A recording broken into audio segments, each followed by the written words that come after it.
বাক স্বাধীনতা তো খুব অত্যন্ত গুরুত্বপূর্ণ জিনিস। এটা ঠিক যে দৃক কিন্তু এই পুরো সময়টাই আমরা প্রতিবাদ করে এসেছি কোনো না কোনোভাবে, এবং কার্টুন প্রদর্শনী, কার্টুন যারা করেন তারাও এখানে স্বৈরাচার থাকাকালীনও প্রতিবাদ করেছেন। কিন্তু এখন যে আকারে করা যাচ্ছে, একটা গণ অভ্যুত্থানের পরে যেই প্রকাশের সুযোগটা রয়েছে, এটা তো আগে সেরকমভাবে ছিল না। এটা জনগণের সাথে শেয়ার করা, এই আনন্দটা সকলে মিলে করা। তার বাইরে একটা জিনিস রয়েছে, সেটা হচ্ছে কার্টুন কিন্তু কিছু জিনিস পারে যেটা অন্যান্য মাধ্যম অত সহজে পারে না। কৌতুককে, ব্যঙ্গকে ব্যবহার করে অনেক ফাঁক ফোকর দিয়ে অনেক কিছু বলার সুযোগ আছে, যেটা মানুষকে একভাবে স্পর্শ করে আবার পৌঁছানোও যায়। সেই সুযোগটাকে কাজে লাগানো আমরা করেছি। আমরা যে করতে পারতাম শুধু তাই না, কিন্তু দর্শক আসেনি। সেটাই ছিল পার্থক্য। গতকালকে আমাদের বোধহয় ১,০০০-১,২০০ মানুষ এসছে। এরকম মানুষের ঢল আমাদের অন্য কোনো প্রদর্শনীতে এরকমভাবে হয়নি। নিশ্চয়ই এখন যেই মুক্ত বাতাস সে বিচরণ করতে পারছে, সেটা তখন ছিল না।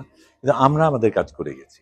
তবে এটা ঠিক যে একসময় রফিকুন নবী আ টোকাই করেছেন, একসময় আ অনেকেই তো শিশির অন্যান্যরা করতো, তারা কিন্তু একসময় একটা বড় সময় তারা নীরব থেকেছে।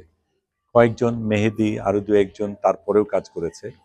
এখন ওই প্রশ্নগুলি জাগবে, কেন এই মানুষগুলি এতদিন স্তব্ধ ছিল, কেন তারা প্রতিবাদ করেনি। কিন্তু অনেকে তো নতুন আসছে, তারা না থাকলেও আমার মনে হয় কিছু আসবে যাবে। শুধু কার্টুনিস্ট না, আমার মনে হয় আহ, যে কোনো বাক স্বাধীনতাই তো ছিল না। আলোকচিত্রীদের উপর সেই চাপটা ছিল, গণমাধ্যমের উপর চাপ ছিল, শিল্পীর উপর চাপ ছিল, সেটা আমি অস্বীকার করছি না। কিন্তু ওটাই তো আমাদের কাজ। এবং একজন নিপীড়ন করবে বলে আমি নীরব থাকবো, এবং যেখানে অন্যায় হচ্ছে সেখানে আমি কথা বলবো না, এটা যদি গ্রহণ করি তাহলে আমি এই পেশায় থাকছি কেন? গণমাধ্যমের উপর চাপ তো অনেক ধরনের। একটা রাজনৈতিক, সেটা আছে, ভয়ের জিনিসটা আছে।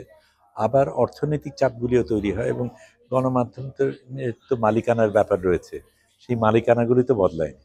কাজেই ওই ঢালাওভাবে যদি পরিবর্তন না হয় তাহলে হয়তো ওই চাপ থেকেই যাবে।